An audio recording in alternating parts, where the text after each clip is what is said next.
यदि आप सुकून की नींद सोना चाहते हैं तो ये वीडियो ज़रूर देखें। जब भी कभी सोते हो, रात को जब सोते हो, हमेशा बाईं करवट लेटना है। कौन सी करवट लेटना है? लेफ्ट साइड लेटना है जब भी लेटना है। और जब सुबह उठना है तब दाईं करवट उठना है। सोना लेफ्ट साइड है, उठना क्लियर। और जब भी सोते हो, सिर जो आपका है ये पूर्व में होना चाहिए या दक्षिण में होना चाहिए। ध्यान रखना, हमेशा बिस्तर जैसे मर्जी पड़ा रहे, आपको हमेशा पूर्व में या दक्षिण में सिर करके सोना है। और जब लेटना है तो बाईं करवट लेटना है, और जब उठना है तो राइट करवट उठना है। ये याद रखना।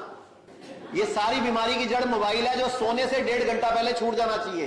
क्योंकि जो ब्लू लाइट है ना, ये जो ब्लू लाइट है, ये कम से कम जब इसको बंद करते हो, हमारे जो ब्रेन में हाइपोथैलेमस ग्लैंड है, इस पर इसका असर कम से कम 40 से 60 मिनट बाद तक रहता है।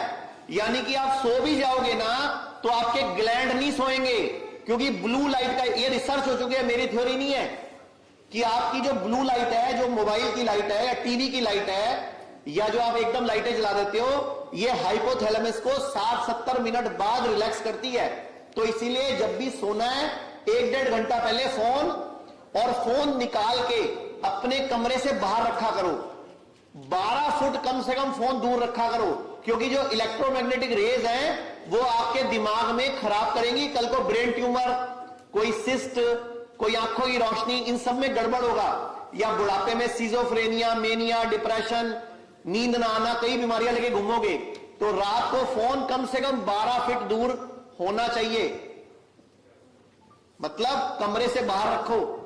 क्योंकि जो रात को उसकी लाइट बीप बीप करती है ना, वो इलेक्ट्रोमैग्नेटिक वेव्स हैं, और वो वेव आपकी पूरे रूम में घूम रही है।